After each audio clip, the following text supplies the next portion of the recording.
Hello and welcome to Jupiter E class. I am Deepak Kumar, PGT Maths and PGT Computer. तो ये basic maths का session चल रहा है जिसमें हम लोग कंपटीशन एग्ज़ाम के लिए मैथ्स का प्रिपरेशन कर रहे हैं। बहुत सारे फंक्शंस के बारे में पढ़ा। आज का जो हमारा फंक्शन होने वाला है वो ट्रिगोनोमेट्रिक फंक्शन। तो चलिए स्टार्ट करते हैं ट्रिगोनोमेट्रिक फंक्शन को। बेसिक आइडिया आप सबको होगा है ट्रिगोनोमेट्रिक फंक्शन के बारे में। तो जल्दी जल्दी हम लोग इंट्रोडक्शन करते हैं ट्रिगोनोमेट्रिक फंक्शन का। अगर फंक्शन हमको मिल रहा है साइन एक्स,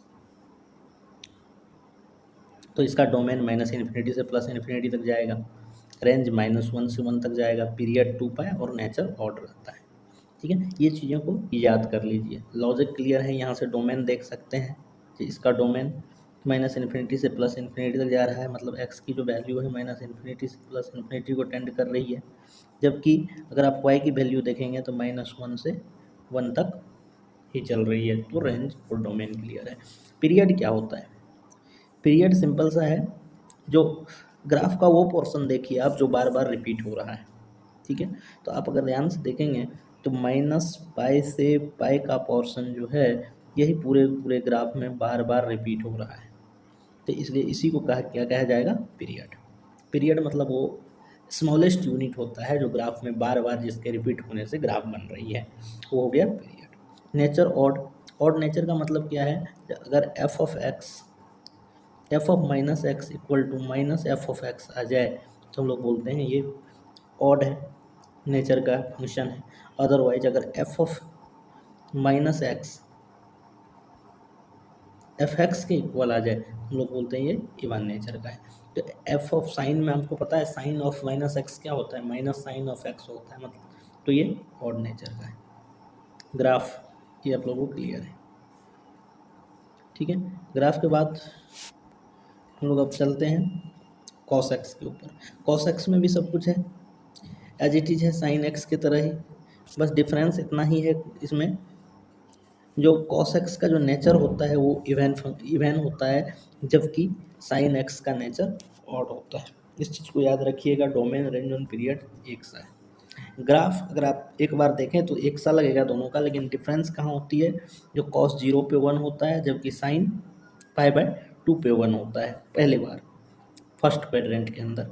इसके बाद फिर ये इंक्रीज होते रहता है। ठीक है, तीसरा जो अपना इम्पोर्टेंट है वो होता है 10x। 10x के लिए आपको याद रखना है जो इसका रेंज भी -इन्फिनिटी से प्लस इन्फिनिटी होता है, और डोमेन -इन्फिनिटी से प्लस इन्फिनिटी तक तो होता है। लेकिन साथ ही ध्यान रखने की बात है जो वो सारी, क्योंकि हमको मालूम है जो 10x का फॉर्मूला क्या होता है, 10x का फॉर्मूला होता है sine x upon cos x. ठीक है, तो ये तभी डिफाइन होगा जहाँ पे भी cos x का वैल्यू 0 नहीं होना चाहिए। ठीक है, तो -इन्फिनिटी से प्लस इन्फिनिटी में उन चीज़ों को एक्सक्लूड करना है जहाँ पे cos x 0 आते हैं। हमको पता है जो cos x 0 कहाँ आते हैं? Odd of π/2। तो r -2n + 1 π/2 पे ये 0 आता है, तो इस पोर्शन को हम लोग यहाँ से एक्सक्लूड कर देंगे। रेंज -इन्फिनिटी से प्लस इन्फिनिटी है, देख सकते हैं यहाँ पे ग्राफ भी -इन्फिनिटी से प्लस इन्फिनिटी को रिप्रेजेंट कर रहा है। ठीक है, पीरियड पाई होता है। साइन एक्स कॉस एक्स का पीरियड 2π था, लेकिन इसका पाई होता है। ठीक है, नेचर ऑड होता है क्योंकि 10 - x भी -10x होता है, इसलिए इसका नेचर भी ऑड है। कॉट एक्स जस्ट अपोजिट होता है किसका? 10x का। तो आप ग्राफ में देख सकते हैं ये 10x के जस्ट अपोजिट बना है। लेकिन यहाँ पे जो इसका इम्पोर्टेंट चीज़ है वो है डोमेन, क्योंकि डोमेन में कॉट एक्स का जो डेफिनेशन होता है ये होता है sine x upon cos x upon sine x, cos x upon sine x. तो आपको ध्यान रखना है साइन जहाँ पे भी 0 होगा उस वाले पोर्शन को यहाँ से रिमूव करना है। ठीक है, तो इसलिए इसका डोमेन होता है R in the sense -infinity से plus infinity minus n pi, क्योंकि पाई के किसी भी मल्टीपल के लिए साइन हमेशा 0 होता है, इसलिए ये चीज़ें हट जाएगी। रेंज ठीक है, नेचर और पीरियड सब कुछ एज इट इज है 10 के जैसा। अब आते हैं sec x. Sec x 1/cos x होता है, तो आपको ध्यान रखना है जो जैसा टेन का रेंज है ऐसा ही एज इट इज रेंज इसका भी होगा, r-2n+π/2, क्योंकि इसके नीचे भी cos x के नीचे भी इस 1/cos x होता है सेक एक्स के लिए डेफिनेशन, तो इसलिए cos x जहाँ भी 0 होगा इसको हम लोग डोमेन में इंक्लूड नहीं कर सकते। रेंज -∞ से -1 यूनियन 1 से इन्फिनिटी, ठीक है। पीरियड 2π, नेचर A1 होता है, क्योंकि cos x का उल्टा हम लोग बोलते हैं सेक एक्स क्या होता है 1/cos x होता है, तो यहाँ पे cos x A1 होता है, तो ये भी A1 फंक्शन है, ठीक है। आगे देखें हम लोग cosec inverse cosec x sin x 1/sin x को बोलते हैं, तो sin x जहाँ जहाँ 0 होगा वहाँ को डोमेन से हमको एक्सक्लूड करना पड़ेगा,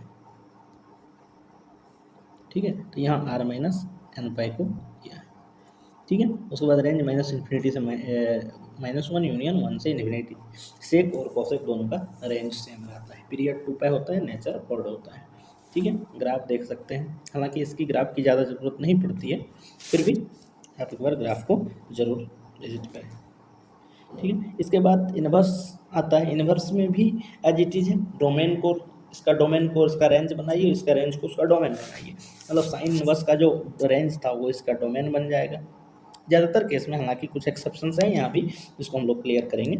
और रेंज -π/2 से π/2 बनेगा, क्यों? डोमेन तो उसका रेंज तो इसका डोमेन बन गया, लेकिन रेंज -π/2 से π/2, ऐसा क्यों होता है हम समझते हैं। हमको पता है इनवर्स उसी फंक्शन जो रिवर्सिबल फंक्शंस होता है उसी का हम लोग इन्वर्स निकाल सकते हैं, तो रिवर्सिबल फंक्शंस के लिए फंक्शन का 1 और 1 होना जरूरी होता है। तो एक -π/2 से π/2 अगर आप साइन के ग्राफ को देखेंगे तो ये इस कर्व में रहता है, तो ये 1 फंक्शन नहीं है एक्चुअल में। तो अगर 1 फंक्शन नहीं है तो इसको 1 बनाने के लिए हम लोग क्या करते हैं, एक पर्टिकुलर डोमेन लेते हैं, ठीक है, जिस डोमेन के बीच में ये क्या हो -1 से 1 के बीच में कंटिन्यूअस फंक्शन हो। तो यहाँ अगर आप ग्राफ देखेंगे तो ये एक कंटिन्यूअस ग्राफ है जिसका रेंज होता है -π/2 से π/2। साइन एक्स भी ऑड था तो ये भी ऑड होता है, ठीक है। लेकिन ऐसा कोई कंपलसरी नहीं है कि साइन एक्स ऑड है तो उसका इन्वर्स भी, कभी कभी ऐसा भी होगा कि हम बता ही नहीं सकते हैं कि ये फंक्शन ऑड है या इवन है। चलिए आगे उसको देखते हैं, जैसे कि cos inverse x, cos inverse x को हम न तो ऑड बोल सकते हैं न ही इवन फंक्शन बोल सकते हैं, ठीक है। इसका रेंज याद रखिएगा 0 से π होता है और डोमेन -π से टेन इनवर्स एक्स का डोमेन -∞ से +∞ होता है और रेंज -π/2 से π/2। ये चीज़ें को याद रखेंगे तो आपको क्वेश्चंस बनाने में बहुत हेल्प मिलेगा, ठीक है। इसी तरह कॉसेक का है -∞ से -1, 1 से इन्फिनिटी, मतलब जो उसका रेंज था यहाँ इसका डोमेन बन गया है। हाँ, रेंज में थोड़ा सा दिमाग लगाना पड़ेगा क्योंकि फंक्शन को 1 बनाना पड़ता है यहाँ पे, ठीक है। -∞ से ये भी सही है और यहाँ पे फंक्शन को 1 बनाया गया। अच्छा, सेक में और कॉस में हम लोग कह नहीं सकते हैं कि ये इवन है और odd, neither even nor odd यहाँ पे आएगा, ठीक है। टेन में साइन में हम लोग कह सकते हैं, साइन में, टेन में, कॉसेक में और कॉट में, जबकि इसमें नहीं कह सकते। तो ये कुछ फंक्शंस थे जिसको हम लोगों ने पढ़ा अभी तक, और मोस्ट प्रॉब्ली अब सारे फंक्शंस को हम लोगों ने कवर कर लिया। कुछ अगर फंक्शंस ऐसे क्वेश्चंस में आते हैं जिसको हम लोगों ने कवर नहीं किया तो उसको हम लोग देखेंगे। चलिए तब तक कुछ क्वेश्चंस करते हैं इससे रिलेटेड ताकि हम लोगों में और कॉन्फिडेंस आए। तो 1-2 क्वेश्चंस मैं लिखता हूँ और उसको सॉल्व करने की कोशिश करते हैं। हम लोग क्वेश्चन लिखेंगे सबसे पहले डोमेन से रिलेटेड, तो फंक्शन का डोमेन फाइंड करना। चलिए, एक फंक्शन है साइन इनवर्स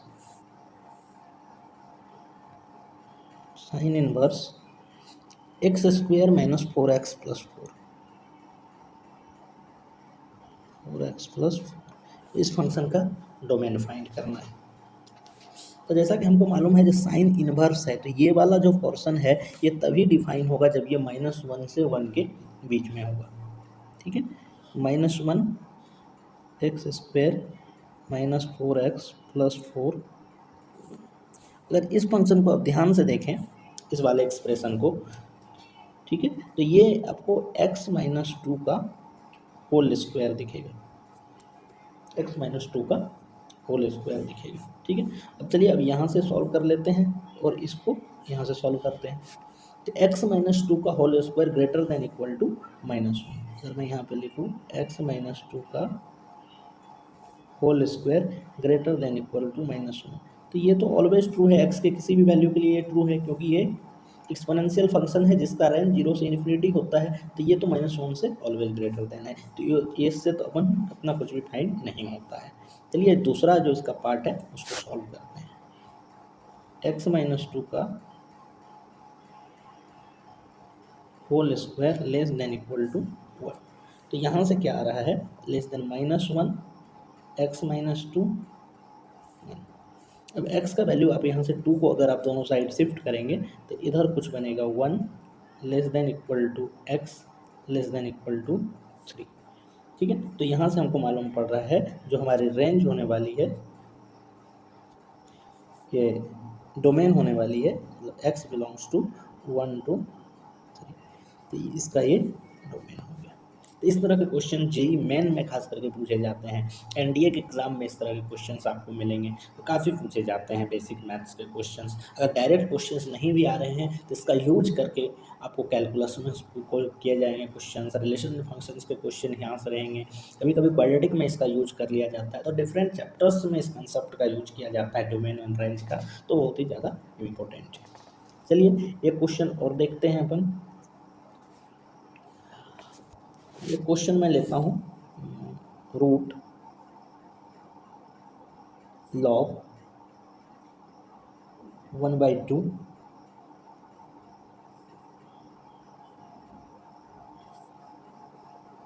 2x माइनस 3।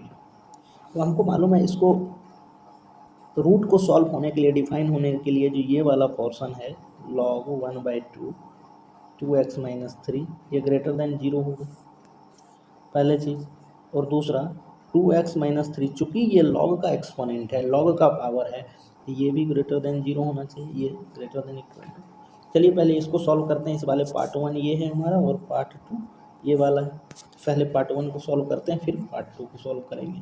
हमको मालूम है ये वाला पोर्शन जैसे ही यहाँ जाएगा तो ये क्या बन जाता है, पावर में चला जाएगा, एक्सपोनेंशियल के फॉर्म में हम इसको लिख सकते हैं। चलिए लिखते हैं इसको एक्सपोनेंशियल के फॉर्म में, तो ये बनेगा 2x minus 3 greater than equal to 1/2 to the power 0, मतलब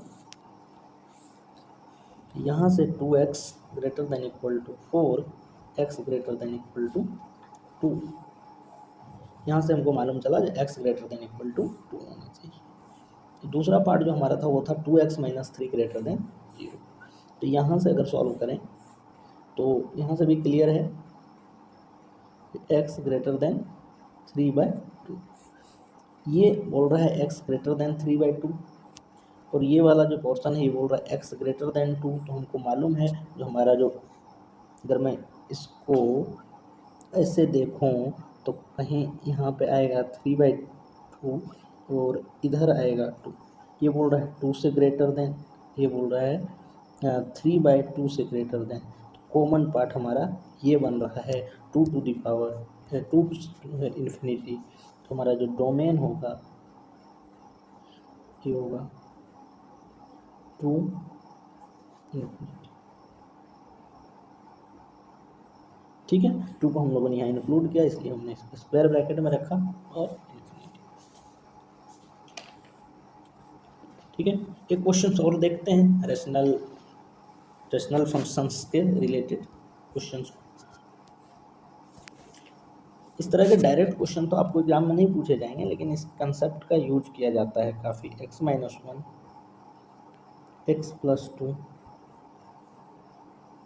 all in root x minus 3 and x minus 4, इसका डोमेन बताना है। सबसे पहले हमारे जो पॉइंट आ रहे हैं ये सारे कौन कौन से हैं, 1 माइनस 2 माइनस 3 और 2।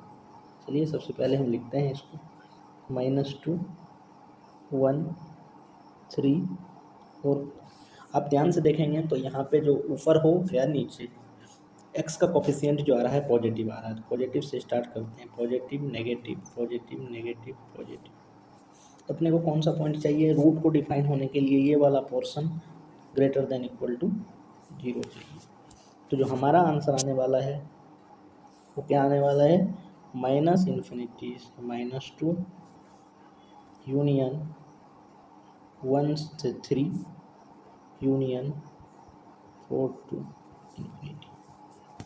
तो ये हमारा आंसर आ गया इस क्वेश्चन का। इस तरह के काफ़ी क्वेश्चन पूछे जाते हैं जेई मेन में भी और भी कम्पिटिटिव एग्जाम में, जैसा कि मैंने आपको पहले ही बताया। ठीक है, अब चलिए कुछ रेंज से रिलेटेड क्वेश्चन लेते हैं। ये अपने डोमेन के काफ़ी क्वेश्चंस देख लिए, कुछ रेंज से रिलेटेड क्वेश्चंस भी देखते हैं। तो मैं यहाँ ब्लैंक पेज इंसर्ट करता हूँ। चलिए कुछ, जैसे एक फंक्शन में लिखता हूँ कॉस इनवर्स 2x स्क्वायर -3।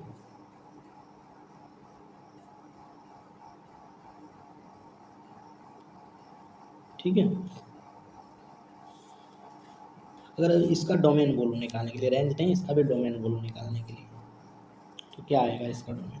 तो मालूम है ये वाला पोर्शन -1 से 1 के बीच रहेगा, -1 2x स्क्वायर -3 1।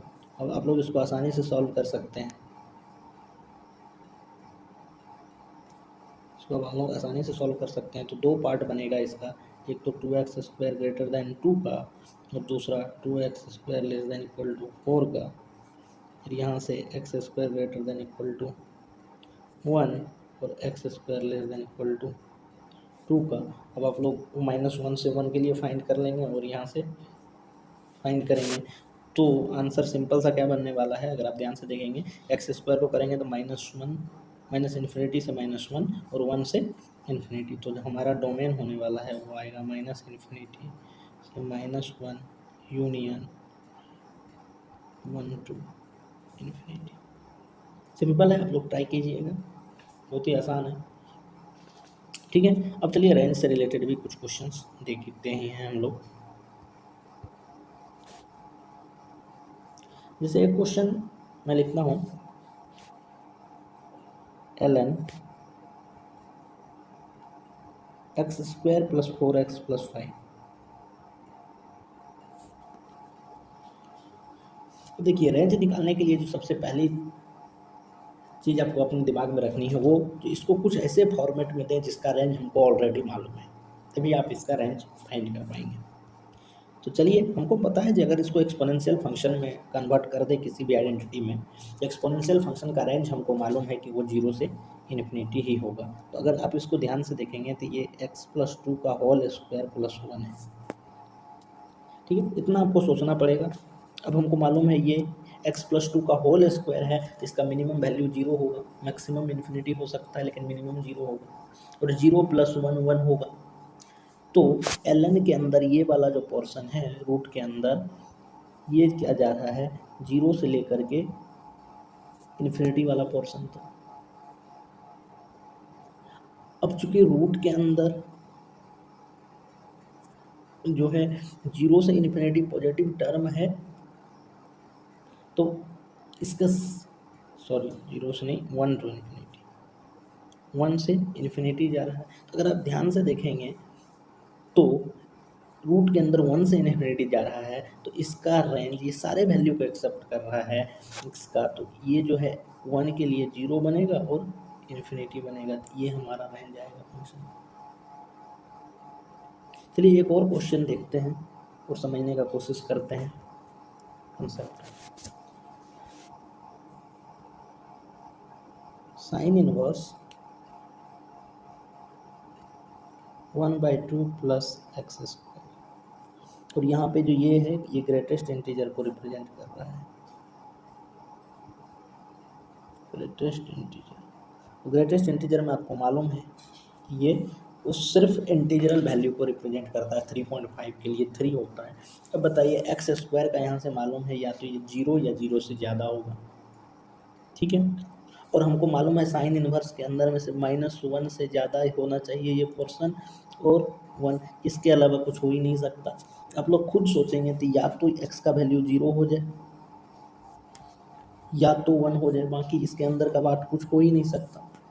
या तो यहाँ 0 आ जाए या 1 आ जाए, क्योंकि 1 के बाद अगर 2 आया तो 2 का, या 1.5 आया 1.6 आया तो उसका तक तो 1 है, लेकिन जैसे ही 2 हुआ तो ये 2 आ जाएगा अगर, तो ये एक्सेप्टेबल ही नहीं होगा इनवर्स फंक्शन के लिए। तो यहाँ पे या तो 0 आएगा या तो 1 आएगा। अब हमको मालूम है साइन इनवर्स 0 के लिए 0 ही होता है, साइन इनवर्स 1 के लिए पाई/2 होता है। इस तरह से आपको क्वेश्चंस के बारे में सोचना पड़ेगा, तब क्वेश्चंस आसानी से बनेंगे। तो चलिए आज के सेशन में इतना ही, मिलते हैं अगले सेशन में, तब तक के लिए थैंक यू एवरीबॉडी।